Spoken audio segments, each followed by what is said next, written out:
Muy buen día, buenas tardes, buenas noches. Estamos cerrando semana en mercados nacionales e internacionales y el análisis financiero siempre está de la mano de los expertos. Por eso tenemos acá nuevamente a don Vidal Villalobos. Saludos, don Vidal. Saludos cordiales, Jonathan, y saludos a todas las personas que nos hacen el enorme placer, privilegio, bendición de que se conecten con nosotros. En efecto, la semana es una semana corta en los mercados internacionales, particularmente por la celebración en los Estados Unidos de la independencia. Y eso hace entonces que los datos que estamos compartiendo con ustedes son los datos del cierre del jueves. Por supuesto que también estaremos dando un recuento de lo que podríamos estar viendo la próxima semana. Quiero empezar haciendo un comentario con relación precisamente a la celebración de la independencia, no como el evento importante que es, por supuesto, sino por una particularidad que está ocurriendo en Irán. Y es que ustedes recordarán que cuando se estaban haciendo las negociaciones para el alto al fuego definitivo, de darse un plazo de 60 días, el señor Trump quería que el domingo de su cumpleaños se firmara el documento. Así es. Y los iraníes no quisieron hacerlo. Lo dejaron para el lunes siguiente. Todo es simbolismo, mi estimado amigo Jonathan. Totalmente. Bueno, ¿cuál es el simbolismo que están teniendo precisamente para la celebración del 250 aniversario? Hace 4 meses que empezaron los conflictos y el líder supremo, Ali Khamenei, falleció en los primeros ataques que hizo Estados Unidos. Pues están celebrando en este momento, durante 4 días, con la finalidad quizá de opacar el tema del aniversario de los Estados Unidos, el funeral. Están esperando hasta 15 millones de personas. Están haciendo una organización en distintas ciudades, incluso piensan llevar el cortejo fúnebre a Irak, a unas ciudades sagradas, pero lo que los analistas políticos están valorando en todo esto es la relevancia simbólica de haberse esperado hasta la independencia de los Estados Unidos. Y muchos de los analistas geopolíticos y militares lo que dicen es, Irán quiere mostrar fuerza, quiere mostrar que a pesar de los ataques el país está unido y que le puede hacer frente a una situación como esta. Incluso el señor Ali Khamenei, que suba una escala más, porque ya de todas maneras era el líder supremo, era el ayatolá, ahora subirá a los altares, probablemente, ¿verdad?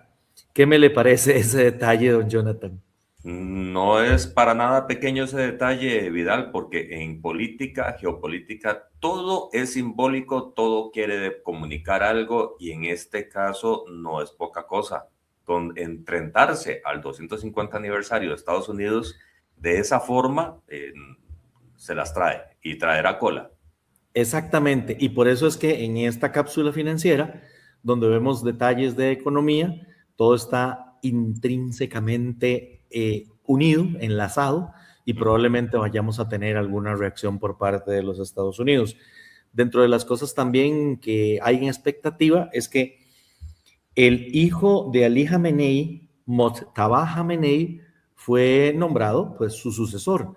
Sin embargo, desde hace 4 meses no aparece públicamente. Aparentemente él está haciendo sus gestiones de líder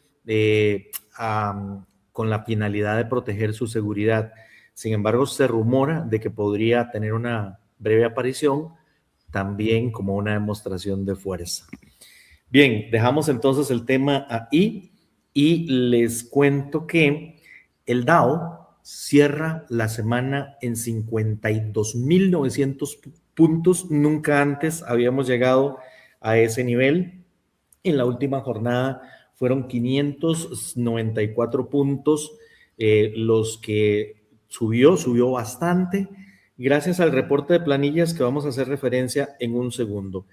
El S&P 500 se cerró en 7,483, básicamente sin cambios.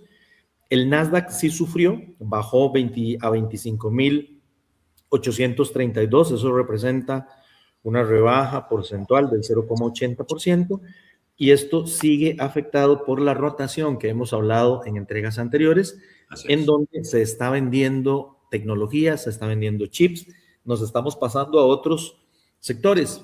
Por eso es que el Nasdaq baja y el Dow sube. Y el Russell 2000, que se ve afectado por tasas de interés, terminó en 2.996. Bueno, además de la rotación que se está dando en los portafolios, ¿qué fue lo que pasó con el reporte de creación de empleo? Se estaban esperando 115,000 plazas nuevas. Solamente se crearon 57,000. La mitad. Ahí todo parece indicar que hay una debilidad en la creación de empleo. Recordemos que la Reserva Federal tiene en el barco dos timones: inflación y empleo. ¿Qué significa para efectos de la Reserva Federal que esto haya salido de esa manera?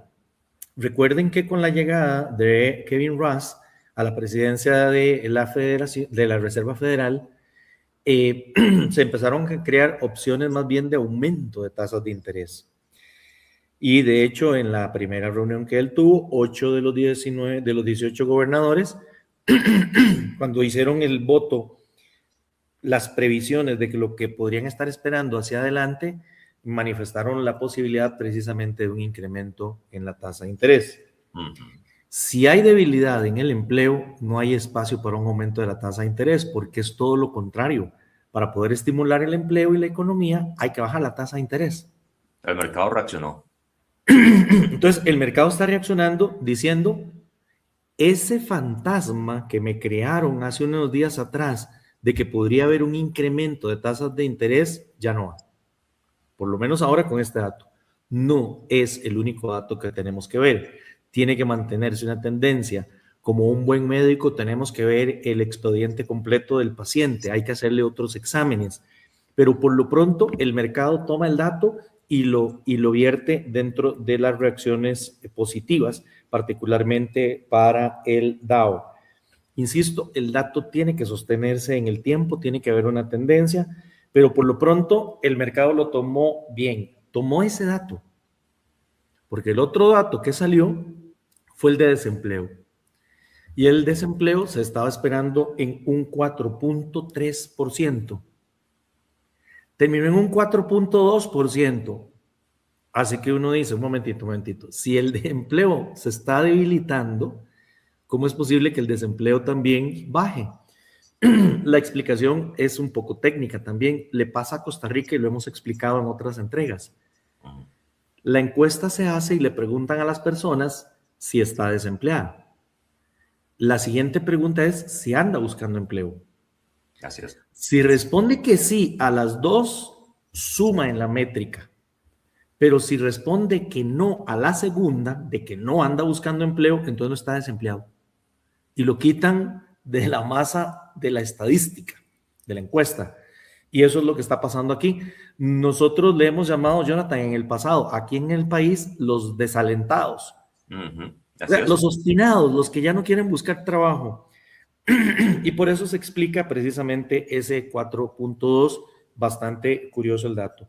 Pero por lo pronto, el mercado se sienta en la posibilidad de que la Reserva Federal no tenga que tomar una determinación al respecto. Y déjenme contarles que, perdón, el instrumento que se utiliza de la Bolsa de Chicago, que se hacen unas encuestas y se hacen algunos malabarismos financieros para ver qué es lo que está leyendo el mercado, no la Fed, sino el mercado,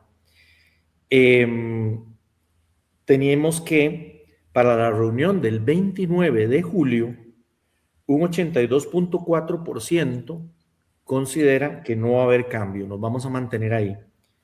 Un 17,6% que sí tendríamos un 25 puntos básicos al alza. Pero hace una semana, ese 17,6% era un 29,9%. O sea, cambió inmediatamente después del anuncio del empleo. Son menos entonces los agentes en el mercado que están considerando la posibilidad de un incremento.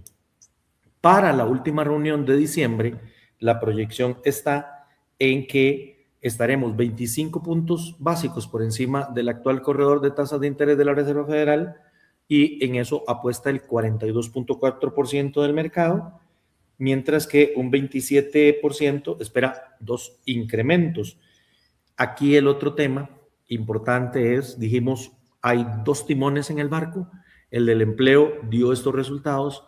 Ahora necesitamos hacer lectura del otro timón, que es la inflación. Y entonces ahí nos tenemos que tirar hacia adelante, por lo menos la próxima semana. No vamos a tener datos al respecto. El lunes 6 de julio vamos a tener el indicador de gerentes de compra de servicios y manufacturas. Luego el miércoles tendremos inventarios de petróleo y tendremos las actas de la Reserva Federal. Esto va a ser muy, muy interesante porque como fue la primera reunión de Kevin Rush, los agentes van a revisar con detalle qué fue lo que dijo uno, qué fue lo que dijo el otro, cuál fue su posición con respecto al nuevo estilo de presidencia de la Reserva Federal. El jueves tendremos las peticiones de auxilio por desempleo y las viviendas de segunda mano. Así que tendremos que esperarnos para los siguientes días que tengamos información referente a inflación. ¿Por qué? Porque todavía estamos pagando el hecho de que el petróleo estuvo alto prácticamente durante 4 meses. Les voy a contar que el petróleo está cerrando la semana en 68.29. Eso es una muy buena lectura después de haber estado, recuerden, en 112, que fue el pico que alcanzamos en esta etapa, pero las tasas se resisten a bajar. La tasa de 10 años cierra la semana en 4,48. Es un nivel relativamente alto. ¿Y por qué no baja a pesar de que el petróleo baja y las expectativas de inflación pueden bajar? Bueno, porque hay rezagos. Hay sectores que, como lo hemos visto en anteriores entregas del indicador de inflación, particularmente el subyacente que elimina la volatilidad de alimentos y de energía, ese core, esa inflación también está subiendo. Eso significa que a final de cuentas se contagió el resto de la economía y estamos esperando entonces inflación de segunda ola por esa parte, y por eso no baja la tasa de interés. Y así básicamente cierra este panorama, esta acuarela macroeconómica en los mercados internacionales. Muy interesante esa suma de elementos, Vidal, porque como lo estabas explicando en el tema del empleo, son datos que a veces se dejan de lado las proyecciones que salen y se dejan y se trabajan con elementos duros que al final pueden ser un poquito ingratos en el manejo de la gente, que al final de cuentas es el que sufre o se beneficia de la toma de decisiones. Sí, sin lugar a dudas. Y en esa toma de decisiones, cuando la gente tiene incertidumbre, hace sacrificios, vuelve a ver su billetera, piensa que el futuro no está tan brillante, deja de consumir algunos productos, empieza a ahorrar, y ahí es donde empieza el efecto en el comportamiento, en el dinamismo, la ralentización o no de la economía de los Estados Unidos. Eso puede cambiar en una tendencia sostenida el impacto de la decisión de la Reserva Federal de diciembre, de subir o no la tasa. Por supuesto que sí, por supuesto que sí. Ellos van a estar revisando cómo se comporta. Ellos dicen el empleo, pero resulta ser que el empleo está ligado al comportamiento de la economía, al crecimiento del PIB. Y le ponen mucha atención a estos informes que vamos a tener la próxima semana, porque los informes son prospectivos. Son informes que le preguntan a los gerentes de compras de las distintas industrias, pero particularmente manufacturas y servicios, cómo ven el futuro, en 6 meses, en 12 meses.